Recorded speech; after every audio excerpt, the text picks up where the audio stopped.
yourself. The word creature simply means created.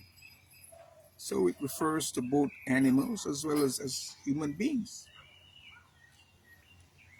Animals, however, are restricted creatures, for they, one, come with a ceiling beyond which they're unable to grow, and they don't have a free will, so they are unable to make choices. Therefore, the lifestyle of an animal is limited to basic survival, simply eating, sleeping, and procreating. And all it can become is a full-fledged species of whether i.e. a cat, a dog, and so on. So its mission is basically survival, which is to find food, and whenever its stomach becomes filled, the problem is over. For mission accomplished for the time being. So it rolls over and falls asleep. Whether animal or human, their common equipment, whether animal or human, is the reptilian brain. They both come with that feature. And the nature back here of the reptilian brain, given the need to survive, is to set boundaries. You can picture a dog marking its territory, peeing on every light post, saying I, me, mine, as it establishes its peak kingdom. That's the reptilian brain in action.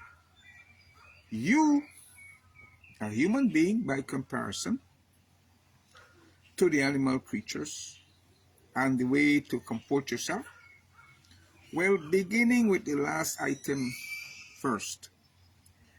Human beings, like animal creatures, also have the reptilian brain, which is commonly known for its boundary setting mechanism, tendency.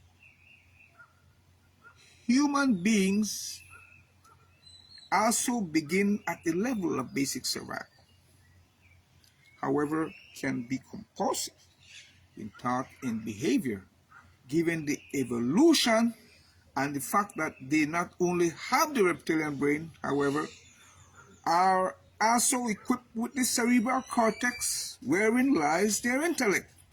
So by comparison, the animal creatures roll over and sleep whenever their stomachs get filled, problem solved. Human beings, on the other hand, whenever their stomach gets filled, that's when they start thinking about all their problems and proceed then to make wish lists. Free will ability to make choices and common tendencies is just the scale within which a human being can choose to live and operate lies between basic survival on one end and becoming the best version of him or herself on the other. To operate on the level of basic survival only requires the use and application of the reptilian brain, with its common features and tendencies out of compulsion, set boundaries, I, me, mine. However, because a human being additionally has the intellect, she yearns. Given the intellect despises boundaries, it wants to grow and expand limitlessly. Mind you, there is nothing wrong with being ambitious. It is at the level of basic survival that you go out and get your ambition and establish a career. But because you yearn and have the intellect, after you become the clerk, you want to become the manager. From there, you want to become, run for office, to become a policy maker. And from there, you seek to get anointed and become the king or queen indefinitely. As a human being, to become the best version of yourself, you've got to elevate beyond the level of basic survival, only working from your reptilian brain and being compulsive in thought and behavior. You've got to elevate beyond that to consciously making prudent choices that are not only the best for you and yours, but also best for the whole, whether that be the community, society, country, or world by extension. For to grow and expand limitlessly, you've got to dumb down your boundary-setting reptilian brain. You cannot grow beyond boundaries. Yeah? So consider that everything in the physical created universe, including your boundary and your body and mind, come with defined limitations, known as boundaries, beyond which you cannot grow. So what people are trying to do to grow job by job, promotion by promotion is impossible. You will still continue to yearn at the end of the day. Yeah? A human being cannot grow by physical means. Forget about that. One must take advantage of his or her core and boundless spirit nature in order to grow and expand limitlessly. You are a spirit being at the core.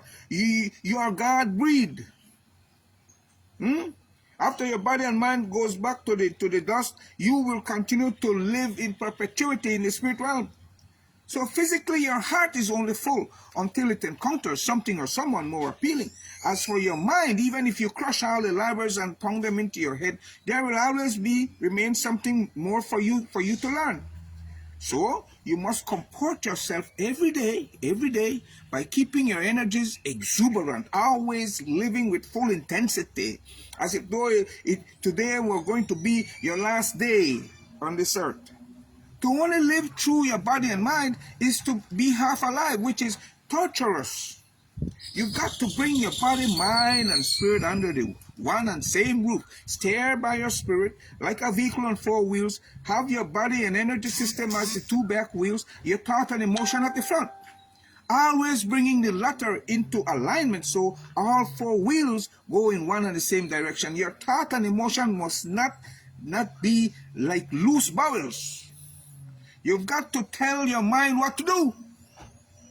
You must be focused, not spilling all around. As well, don't become constipated. Using your boundary-setting reptilian brain consciously. Instead, consciously use your free will to tear down boundaries and to grow and expand without limit.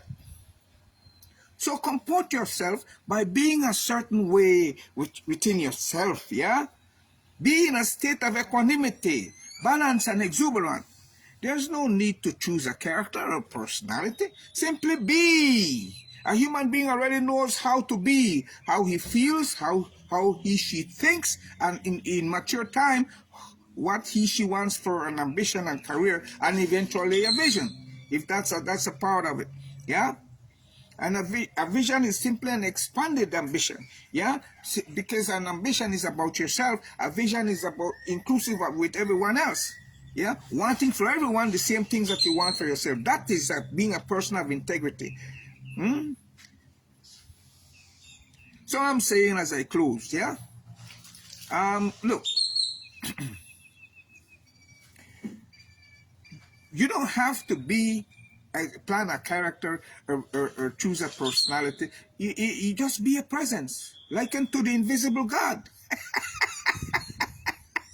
You can neither be anywhere else other than or any place else except to be in the moment. Huh? Do you have a choice than to be in the moment?